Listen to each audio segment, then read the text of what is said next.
क्योंकि मामला सब जुडिस है, न्यायालय के अधीन है और आज भी माननीय उच्चतम न्यायालय में इसको सुना जा रहा है, तो मैं बहुत विस्तार में और सारे कानूनी पहलुओं पर आज बात नहीं करूंगी क्योंकि वो आज उस पर चर्चा करना उचित नहीं है।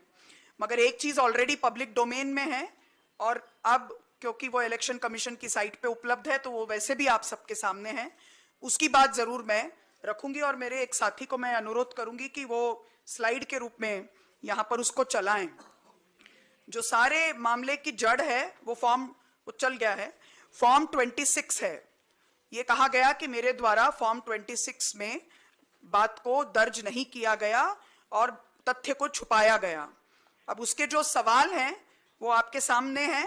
राजनीतिक दल का ब्यौरा देना है, मतदाता सूची में जो उम्मीदवार का क्रमांक है वो ब्यौरा देना है, उम्मीदवार का फोन नंबर और जो भी उसकी आइडेंटिटी है, ईमेल अकाउंट है, वो उसकी जानकारी देनी है, पैन और आयकर के रिटर्न के बारे में विवरण देना है, संपत्ति और अन्य चीजों के बारे में विवरण देना है। लेकिन मोस्ट इंपॉर्टेंट बात जिस पर यह सारी बात शुरू हुई वो ये है कि अगर कोई लंबित आपराधिक मामला है तो उसकी जानकारी देनी है और अगर कोई दंडनीय अपराध में दोषी ठहराए गए हैं तो उसकी जानकारी देनी है। जाहिर है कि इन सब चीजों पर मैंने लिखा कि ये मुझ पर लागू नहीं है क्योंकि मुझ पर एक लीगल नोटिस है। वो लीगल नोटिस की पूरी कानूनी जानकारी मैंने मेरे ईसीआई को जो मेमोरेंडम दिया उसमें रखा। आज सुप्रीम कोर्ट में भी वो बात रखेंगे। मात्र एक लीगल नोटिस है जिसका अब तक अदालत ने संज्ञान तक नहीं लिया, कॉग्निसेंस तक नहीं लिया, वो मैटर है।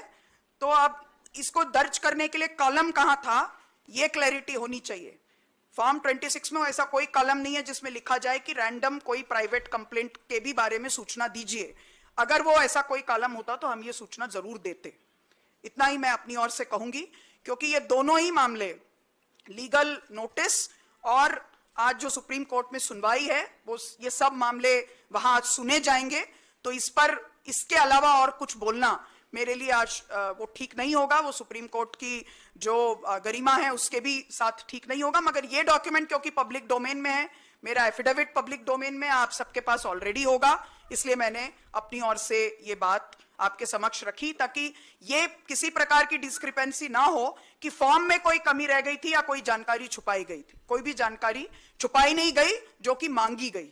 जो भी जानकारियां मांगी गई वो सारी जानकारियां फॉर्म 26 के तहत दी गई। मैं इतना ही अपनी ओर से कहूंगी।